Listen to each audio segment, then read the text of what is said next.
What's going on, ladies and gents, boys and girls, guardians of all ages, Joker back again once again, and today people, today we have a weird one. Have you ever agreed with a change, but not the rationale that goes into making the change? Because that is the exact position I find myself in with this week's This Week at Bungie. So let's get into it. Destination Materials Update. Alright Guardians, it's time to discuss the changes around our destination materials, so let's hand the mic over to design lead Josh Kalinsky. Hi Guardians, Josh Kalinsky here to talk to you all about destination materials. You know all those dusklight shards, helium filaments, and microphasic data lattice that you've had sitting in your inventory for years? We've taken a lot of time to evaluate their place within Destiny 2 and have decided that in Season 19, all of these items will say goodbye. But why have we made this change, and what does it mean for you all as you explore the various destinations in Destiny 2? Read on, and you'll find out. Starting in Season 19, players will no longer be able to obtain the following items: dusklight shards, microphasic data lattice, helium filaments, baryon blights, spin metal leaves, glacial starwort. The keyword here is obtain. Unlike previous currencies that we have removed from the game, these materials will not be fully depreciated, but I'm getting ahead of myself. More on that in a bit. So nothing troubling as of yet. In fact, I 150% agree with these changes. These materials largely don't do anything, though that doesn't mean something couldn't be designed as a way to reward players for collecting these materials, but the more or less depreciation of them is simply easier. And that makes sense, right? Because currently all they do is sit in people's inventories and take up space until you need glimmer. Now of course in a proper MMO, these things would have a purpose, like actual crafting, creating armor, accessories, glamour, or consumables that give raid buffs. Or hey, maybe you could have a resource sink like housing, where you can craft furniture or build an airship. A proper MMO tends to have worlds and economies where goods and services have value and can be exchanged for in-world currency, which in my opinion kind of puts the lie to the whole Destiny is an MMO. And look, I'm not saying something most people don't already agree with. Most people would argue that Destiny 2 is not an MMO. However, if Bungie wants to call it one, I have to judge it as one. And I would argue that this plays into one of the biggest issues with Destiny 2, just how antisocial the game is. Move over to Final Fantasy XIV for a moment. I know, but Joker. However, hear me out. If you're gonna compare MMOs, you gotta compare MMOs. And comparison is the only way we improve. So you won't see anything like this in Destiny 2. If Destiny 2 carries on with its current design philosophy, here you have dozens if not hundreds of people just hanging out. You can go into chat, you can interact, there's community, and there's opportunity to build communities here. And this is all fostered by tools and mechanics within the game, not outside of it or on a third-party app. I've already touched on it, but housing is another social feature that really sells the clubhouse vibe of the more casual aspects of Final Fantasy XIV. With the caveat of your free company's housing, not necessarily your own personal housing, as having your own personal housing is pretty hardcore endgame. But as I said earlier, this is one of those features that more casual players can latch onto when it comes to designing houses, decorating them, or building furniture, stuff like that. I'm actually pretty surprised that Bungie has shown the restraint to not introduce player housing because, honestly, they could probably monetize the shit out of that. Not to give them any ideas or anything, but that's just surface level things, because more than that, you have things like the all-wonderful, all-powerful market board! This right here is endgame content, and it is self-perpetuating. Whether you're going to other servers to buy goods for cheaper and undercutting your competition on your own server, while also buying out your competition to slowly raise the price until you're the only seller of any given item on your server to create a monopoly on it because people are either too lazy to farm it out themselves, don't have the right classes, don't have the time, or don't care about going to other servers to compare prices because they have more gil than time. Whatever the case may be, welcome to the economic endgame of having resources. There's armor crafting and selling it to people who are about to start raiding. The same thing with cooking food. Food and other consumables give players tons of benefits in the endgame content and is almost necessary, at least for efficiency's sake. Having a way that more casual players, or players that don't have a static, or players who are not interested in endgame raiding, or players who have gotten everything they want from the endgame and are now just waiting for the next raid,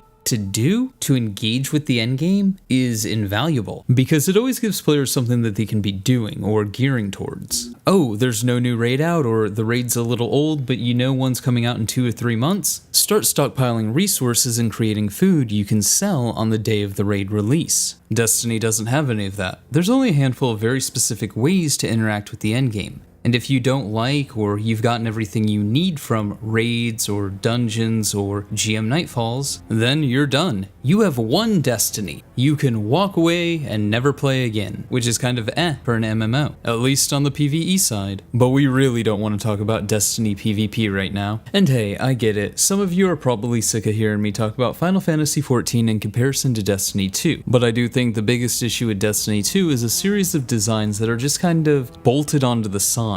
They call this parasitic game design, and when those systems that have been bolted onto the side are removed, it's clear just how little they add to the game. Destiny is a game that isn't wide, it isn't deep, it's a shallow puddle that bottlenecks at the end game. And I can't help but think if the game wasn't so easy or so simplified, this wouldn't be an issue, because it's not as big of an issue in other games. Now, don't get me wrong, those games still have dry spells. If there were more things for people to do, or ways for people to contribute to the endgame and the supposed living world that Destiny is meant to be, then I don't think we would have a lot of these endgame issues. Or at least it wouldn't be as nearly prevalent, because people would be worried about playing the game, not cannibalizing themselves in the community as a whole, because that's how it always is now. Anytime we go into a dry spell or players start getting bored because they have nothing to do, the knives come out, which is where things get complex on my take on this, because while I fundamentally agree with the changes in the current state of Destiny 2 as is, I don't agree with the motivation for the changes, and I think that they could do something way better with the player economy eventually if they actually worked towards it, but it doesn't seem like they're doing that. It seems like they're stripping more and more away. And I'll be the first to tell you that this is insignificant. The removal of these materials in an economy update doesn't matter. The mentality behind why it's being done does. But back to the article. A simpler economy. First and foremost, we have to talk about why we decided to make this change. After all, these materials have been a part of the DNA of Destiny since the very beginning. The simplest answer is that Destiny has grown to become a much more complex game than it started all those years ago. I guess that's technically true, which is, the best kind of true. But also at the same time, Destiny at its most complex. It's so complex that we have to remove things because it's just far too complex. Just hearing that is almost insulting, because when you compare Destiny's complexity to that of literally any other MMO on the face of the planet, if people are finding Destiny too complex, so complex that they need things removed, yikes. Youch.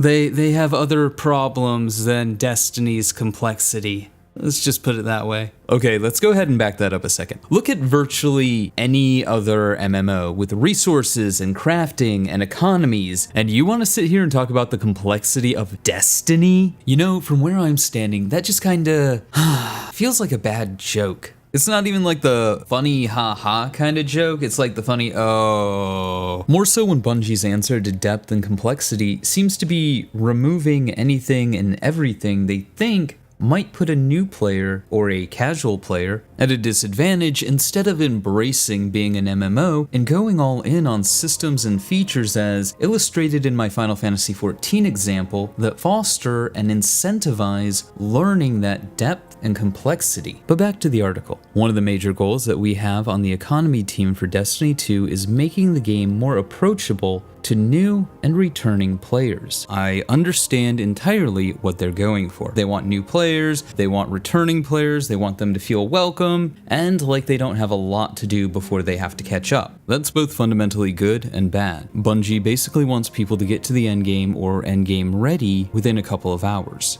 And I don't think I'm saying anything that people don't already know. I mean, after all, look at all the give me's that happened with Arc 3.0, and that loot cache that gave you exotics, gave you weapons, gave you legendary armor, that also brought players up to level. Bungie understands that its raids and dungeons are some of the best content in the game. However, when you remove or don't even address the new player experience and just boost people to that endgame content, you're actually doing them a disservice by not having them learn to play the game properly. Which is why I guess you can't have complexities with Destiny systems, because there's no way to naturally learn them by playing the game. But I digress. One of the major goals that we have on the economy team for Destiny 2 is making the game more approachable to new and returning players. One of the ways that we can do this is by reducing the number of currencies that players need to understand and keep track of. This helps us reduce the cognitive load that Destiny's economy places on the player. With fewer currencies to manage, it'll be easier for players to learn and remember the value of the items that they have in their inventories. And here we have Bungie tipping their hand. I mean, what more is there to say? Saying something like, "This helps us reduce the cognitive load that is Destiny's economy placed on players," is kind of insulting, because it's a tacit admission that Bungie believes that its player base is too stupid to understand a bare bones, bare minimum economy in a video game. It would be one thing if Bungie came out and said, "You know, we threw our hands in the air, we have no idea what to do with these materials and this economy. We don't know how to develop for it, we don't know what to do with it. The economy is literally in shambles, and we don't know what to do with it." Just like the factions, RIP factions. But no, coming out and going, "Oh man, you know, the cognitive load to our player base, it's just too much, they can't handle it, it's just..." Like, really? This is supposed to be an MMO, right? So here's the thing. I know people are going to misunderstand this video. They'll just assume I'm upset about something so small and insignificant being gutted from the game that it's not even worth mentioning, and I'm just being Joker for the sake of views and clicks and blah blah blah blah blah blah blah blah blah. But it's not about the action, as I've said. It's about the intent behind the action and the thought process that went into it. This thought process is how the entirety of the game is developed, as we continue on from season to season, with various nerfs to things like movement and an unsatisfying player onboarding experience that rushes players to the endgame as quickly as possible without really teaching them how to play the game, all while infantilizing the player base. This change, in and of itself, it doesn't matter, it's small, it's insignificant. It's the peek behind the curtain that comes with the change. But hey, those are just my thoughts. Let me know yours in the comments below. Remember to like, but only if you did. Subscribe for more. Feel free to donate to my Patreon if you're feeling particularly generous. And above all else, stay frosty.